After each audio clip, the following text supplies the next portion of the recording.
A top general from Sudan's army has ruled out a ceasefire for the Islamic holy month of Ramadan unless their opponents in an ongoing civil conflict leave civilian and public sites.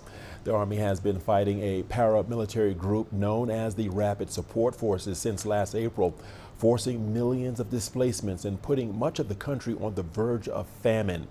The statement by the Deputy Army Commander Yasser al-Atta comes after the army claimed advances in Omdurman, Sudan's second most populous city. Last week, the United Nations Security Council voted for a ceasefire during Ramadan, which began yesterday. The Rapid Support Forces said it welcomed calls for a ceasefire.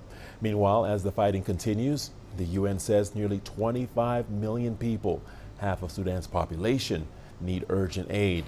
It added that 8 million people have been displaced since April. Let's get more on this. Naba Moudine is in Port Sudan and joins us live. Naba, welcome to the program. Welcome to Africa Live. Naba, Sudan's army has ruled out a truce in the Islamic holy month of Ramadan unless the paramilitary group it is battling leaves civilian and public sites.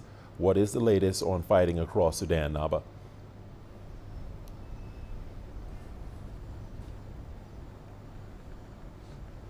Actually, Richard, after the military general Yasser al-Atta announced that they are rejecting any truce with RSF and conditioning the RSF going out from civilian homes and sites, clashes renewed in the capital Khartoum in different spots in the capital, in Omdurman city, in Eastern Nile City and in Bahri City. So the truce is not going on, not because only Yasser al-Atta conditioned that the RSF should leave the homes for civilians, but also because the two warring factions renewed clashes in the different places, mainly in the capital Khartoum. So escalation is still going on and people are so frustrated that the ceasefire has not started, and now people are very afraid that even during Ramadan they can't gather, they can't fast with their loved ones. So the situation is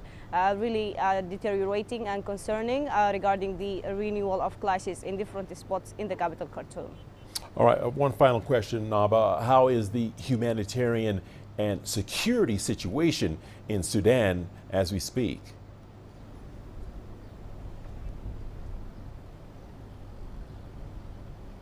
Actually, Richard, the humanitarian and security situation are linked to the truce, mainly because the two warring factions agreed 2 days ago and confirmed to the UN Security Council that they will agree on that truce, and people were so hopeful and aid agencies were so hopeful that humanitarian corridors will be opened and aid delivery will be safe delivered to those in need.